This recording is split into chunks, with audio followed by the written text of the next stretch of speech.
नमस्कार बच्चों, मैं डॉक्टर प्रियंका शर्मा राजकीय महाविद्यालय लक्ष्मणगढ़ अलवर से गृह विज्ञान की बीए पार्ट 2 की सभी छात्राएं हम इस समय पेपर 2 पढ़ रहे हैं।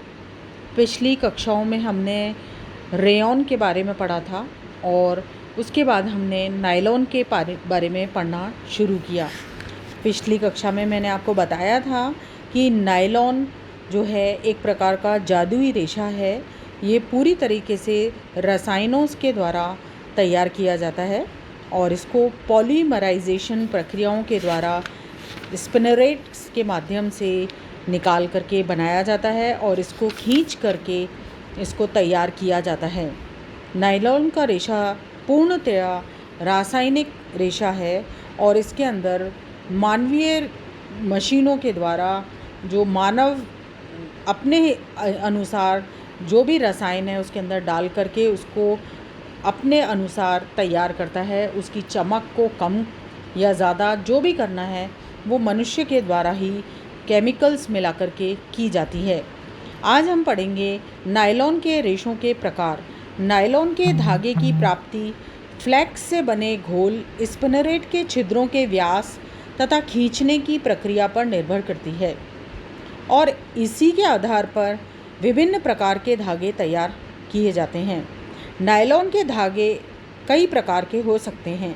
सबसे पहला है इकहरा धागा या इसको मोनोफिलामेंट यार्न भी कहते हैं।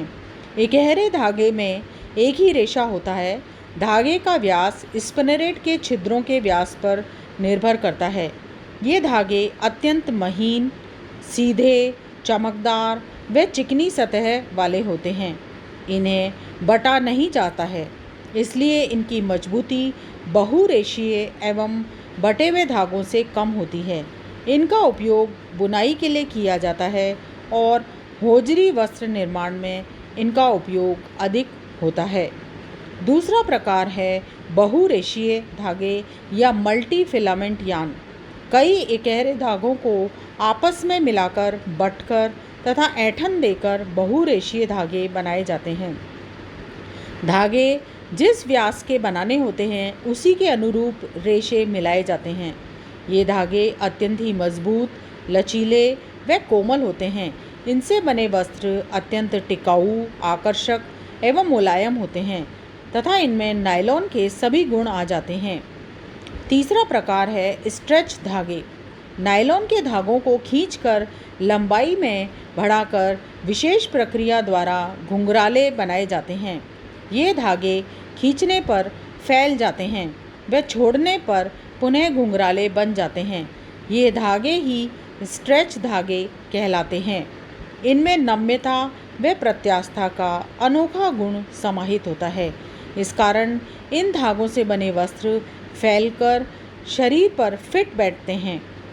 वस्त्र खोलने के पश्चात सिमटकर पूर्वाकृति को ग्रहण कर लेते हैं। इनसे ज़्यादातर स्ट्रेच लॉन्ग वस्त्र, कार्डिगन, स्लैक्स, जर्सी आदि वस्त्र बनाए जाते हैं। चौथा है कता हुआ धागा या स्पन यार्न। नायलॉन के लंबे लंबे रेशों को नन्हे नन्हे रेशों के रूप में काट लिया जाता है।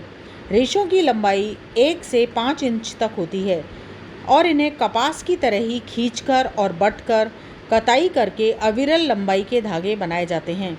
इसे कता हुआ धागा कहते हैं। ये बहुत ही मजबूत होता है और नायलॉन के इसमें सभी गुण समाहित होते हैं, जिसके कारण लचीलापन, प्रत्यास्थता, मजबूती, घिसावट और रगड़ को सहन करने की इसमें अद्भुत क्षमता होती है। पांचवा है टेक्सचर्ड धागे। कुछ नायलॉन के रेशों से टेक्सचर्ड धागे बनाए जाते हैं।